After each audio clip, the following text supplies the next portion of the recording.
Jeneline. Hi, good afternoon. How are you? I'm good, Tito. Okay, kumusta na si Baby Alex Jazz? Opo. Kumusta na siya? Okay naman, malaki na. Ang Jen, cute. bakit nga ba Alex Jazz ang pangalan? J-A-Z-Z po. Bakit Opo. Alex Jazz? Bakit Alex Jazz? Paki-explain ka sa mga nanonood. Yung father ko yung nag-decide na siya yung pumili ng name na Jazz. And then, nung nasa hospital kami, saka pa lang kami nakapag-decide ng first name. Kasi lucky daw yung letter A. Mga Chinese. So, yun. Alex Jazz. Si Mami Lydia, kumusta na? Alam mo, hindi biro yung stress na dinaanan, lalo na nung pumanaw pa si Daddy Roger. Opo, sobrang stress. She's okay na. Tuwan-tuwa na siya sa baby. Ayaw na niyang bitawan. Sobrang happy na. Narinig mo na yung balita, darating na raw si Patrick, siguro mga next week, anytime soon, ganyan. Talaga? Ano? Hindi ko narinig. Hindi ko narinig. Aba, at sa bagay, part ng panganganak ka, medyo nabibingi ka, no? Pero, Oo, ganun po yata talaga dito. Ano reaction mo, Jen, kung sa balita na excited daw si Patrick na makita ang baby nyo ni... kung baby nyo dalawa? Reaction? Oo. Tito Joey, kasi I don't want to talk about it.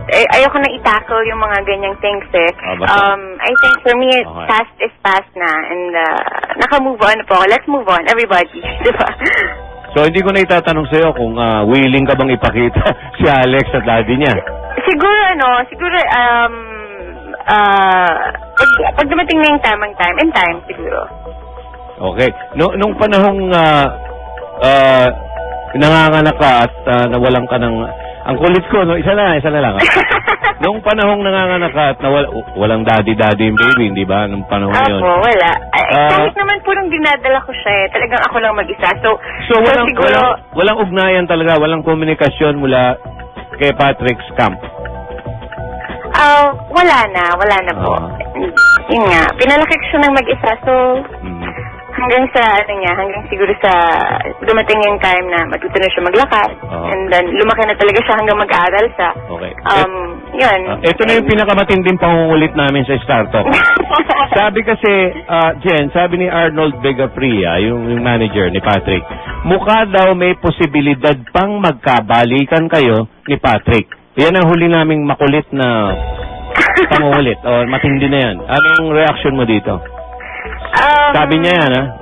No, kasi Tito Joey, I'm very happy na and contented with my life, no? So, I don't want to talk about them na. I guess they know now what I mean. And right now, kasi nakafocus lang ako sa baby ko and my family. So, ayun. Ngayon, I'm looking forward to work na with GMA next month. So, sana okay na. Okay, so ibahin natin. Huwag na kay Patrick, ha? Puntahan naman natin si Mark Heras. Ganun din. Parang ganun din, ha? May pelikula raw kayo ni Katrina. Tawa kang tawa, eh. May pelikula raw kayo ni Katrina. Opo. Mag-start na kami mag-shoot next month. Okay. And sobrang excited na ako ulit magtrabaho. Okay. Bumalik na ulit sa show business. May follow-up yung tanong ko dyan, eh. Pupunta kay Mark. Ito, totoo nangyari doon. Nung last week, 2 weeks ago ata, sa Showbiz Central, may nagsabi na umamin si Mark Heras na nagkaroon daw siya ng feelings para kay Katrina na makakasama mo sa movie. Napanood ko nga po yun. Ayun pala na. Ano ba yung reaction mo? Showbiz Central, napanood ko nga po yun. Natawa ka ba? Katulad niya, no? Paano reaction mo?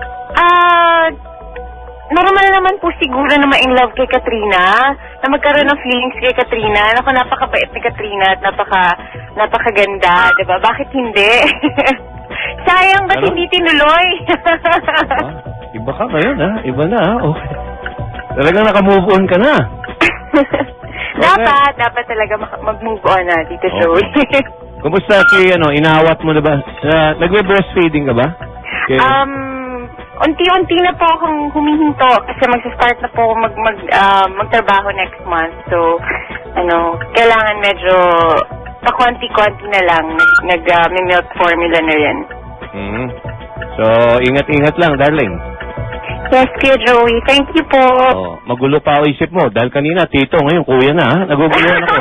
Siguro, epekto lang yan, mga postpartum. Ito ba tawag ko?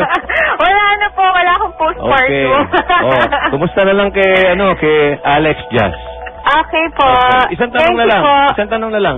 Kailan Ano po yan? kailan masusundan yan? Naku, Diyos ko! Okay, joke lang, joke. Kuya nasasagot. Joey, Oh. ang hirap-hirap. Diyos ko. Mahirap Ang pa ang anak talaga. Valentino. Hindi, siguro kung kumpleto kayo, baka madali lang, no? Okay. Sige, pahinga ka na, Jen. Thank you, Kuya. Oy, mga fans mo, magbabay ka muna at mag-mensahe ka. Sige. Ayan, maraming salamat sa lahat ng mga sumusuporta sa akin hanggang ngayon. At sa pagbabalik ko, antayin niyo ako. Magkita-kita tayong lahat. Mapapanood niyo na ulit ako. Sana patuloy pa rin yung suporta niyo. Huwag kayong magsasawa. Maraming salamat.